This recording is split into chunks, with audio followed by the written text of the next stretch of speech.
I'm sorry, but I just can't swallow this right now. Come on, darling. He's hung like a sperm whale, for pity's sake. How can you not feel the part? But Stevie... How's my star director? Oh, man, the struggle between the artistic integrity and the humping, pumping action continues unabated.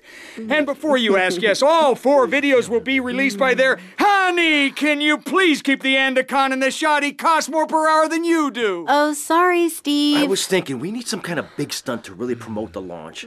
Something that will make a real impact on this city. You got any ideas? Well, in the old days, they used to have gala events, stars, limos, the night sky crisscross with searchlights. Searchlights. I got an idea. Yeah. Well, little sequin numbers and the limos. Premieres. Oh, yes, ma'am. Of course, ma'am. And the press and the barrage of lights.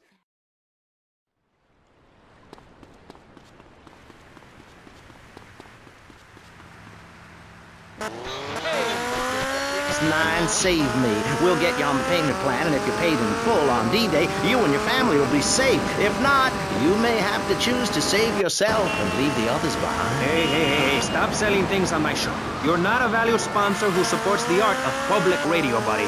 I, for one, welcome our new Russian masters. We can learn so much from other cultures. Did you know in India, the women protest by setting themselves on fire? I tell you, next time the kids are screaming for ice cream and pop, I may just douse myself in kerosene. I use that as a threat to my kids all the time, so it's no wonder they're so screwed up. That's one of the tough things about being a mom, not ruining their lives with guilt. As a matter of fact, I don't let my kids watch cartoons or slasher flicks. Really?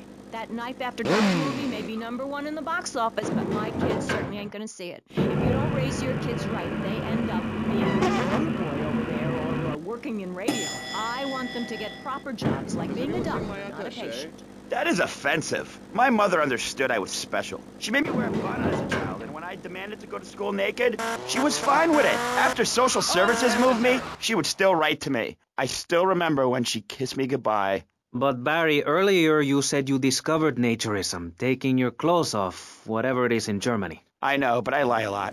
I need a hug. There's another example of immorality in this city. Public showing of affection. People think we want to see them making out and carrying. You understand your hormones rage like a wild animal, and you want to ravage one another like there's no tomorrow, but you have to ignore what your body is telling you and work for a higher calling, like construction. We're building a statue, and we need your help. Call me now. You know, pretty soon you won't be able to tell who's a human and who's an android. Why, the corporation is working on it right now. I know.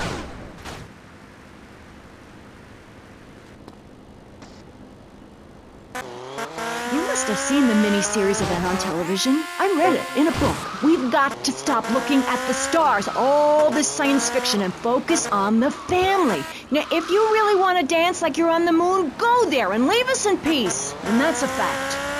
What's a fact? I'm sorry, Maurice, but I have to tell you, I moved to Florida to bring my kids up the American way in a theme park. And that's just the kind of person I am, opinionated and moronic. I see. Well, this panel is certainly interesting. The issue is morality. Recently, rock artists joined together to provide famine aid to Alaska with the song, Do They Know It's the 4th of July? Critics complain it's immoral to meddle in the affairs of other peoples and cultures. Pastor Richards... What?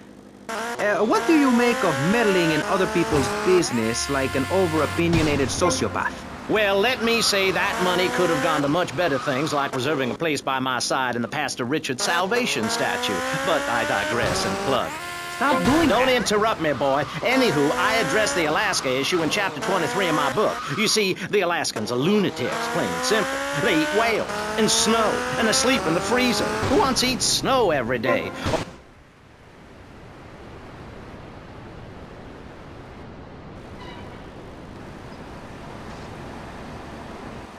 Crying when you're tired of eating penguin and it snows 18 feet a day. That's what makes the state of Florida great. Rather than help improve where they are, people nationwide abandon their hometowns, come down here, and shove their beliefs down everyone else's throat. That's the American way, always has been. We should send some pictures of Florida to those people in Alaska. I tell you, they'd throw down that bear pelt, saddle up the sled dogs, and get pulled all the way to Vice City. And I should know, I'm from Mars. No, you're not. Mars, Alabama. I founded 3 colleges there. The problem with Alaska is that people don't get naked. If you can't work on your car, or play the cello, or use sharp knives in your birthday suit, then what's the point of living? Well, it is a bit colder. People put on clothes when it's cold.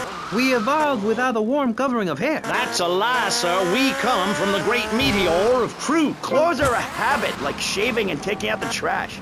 As soon as you stop, you realize what a prisoner you were to society and the twisted state of morality. People think that nudists are immoral. Well, we're not.